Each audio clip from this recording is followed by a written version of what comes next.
सुबह सुबह जब संध्या जी उठी तो उन्हें रसोई में से कुछ आवाजें सुनाई दी। उन्होंने रसोई में जाकर देखा तो उनकी बहू पूजा जल्दी जल्दी पराठे सेक रही थी। गैस के दूसरे चूल्हे पर सब्जी भी बनाने को रख दी थी। संध्या जी को याद आया, रात को पूजा के मायके से उसकी भाभी का फोन आया था। उन्होंने बताया कि पूजा की माँ बीमार है, इसलिए भाभी पूजा को बोल रही थी कि दीदी आप थोड़े दिन मम्मी से मिलने आ जाओ, मम्मी को अच्छा लगेगा आपसे मिलकर, वह थोड़ा जल्दी ठीक हो जाएगी। और वैसे भी वह काफी दिनों से आपसे मिलना चाह रही थी। काफी टाइम हो गया है आपको उनसे मिले हुए, बार बार आपसे मिलने की जिद करती रहती है आजकल। पूजा की माँ के बीमार होने की खबर जैसे ही संध्या जी को पता चली, उन्होंने उसी समय पूजा को बोल दिया था, पूजा तू अपनी माँ से मिलकर आ जा और थोड़े दिन उनके पास ही ठहर जाना। वैसे भी तू साल में कोई 8-10 दिन के लिए जा पाती है, भागती हुई से तो जाती है, ये थोड़े दिन इधर उधर घूमने फिरने में ही निकल जाते हैं। माँ के पास फुर्सत से बैठने का वक्त ही कहाँ मिलता होगा इन दिनों में। इस बार फुर्सत से जा और माँ के पास अच्छे से रुक कर आ। पूजा ने भी अपनी सास की हाँ में हाँ मिला दी और बोला, मैं कल ही चली जाऊंगी। पर अभी संध्या जी ने उठकर देखा तो पूजा मायके जाने की तैयारी छोड़ घर के कामों में उलझी है। ये देखकर संध्या जी पूजा से बोली, अरे पूजा, मैंने तुझे सुबह जल्दी अपने मायके रवाना होने के लिए बोला था और तू है कि अभी रसोई में घुसी है। अभी तक तो लगता है तूने कोई सामान भी पैक नहीं किया अपना।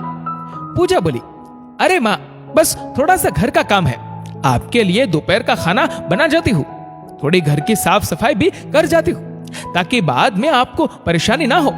वैसे भी आपके घुटनों में आजकल दर्द रहता है। संध्या जी ने गैस बंद कर दिया और बोली, चल छोड़ ये सब काम, मैं कर लूंगी सब। घुटनों का दर्द इतना ज्यादा भी नहीं है कि मैं काम ना कर सकूं।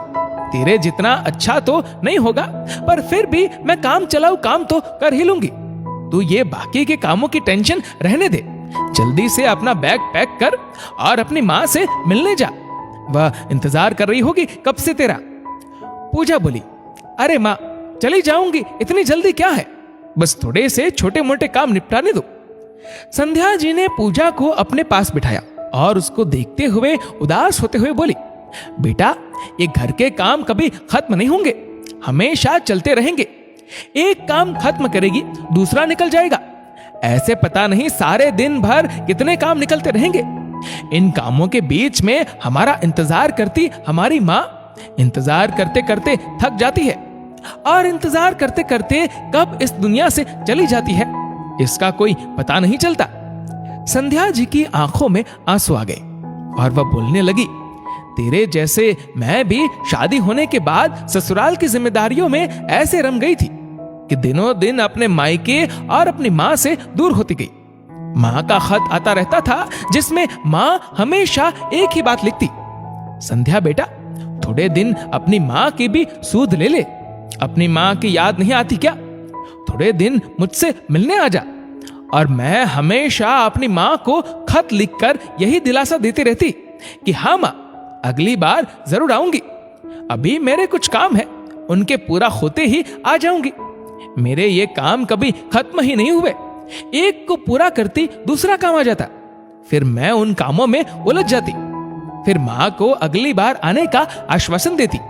और संध्या जी रोते रोते बोलने लगी, बेटा, फिर एक दिन माँ इन आश्वासनों को लेकर ही मेरा इंतजार करते करते खत्म हो गई, पर ये मेरे काम आज तक खत्म नहीं हुए।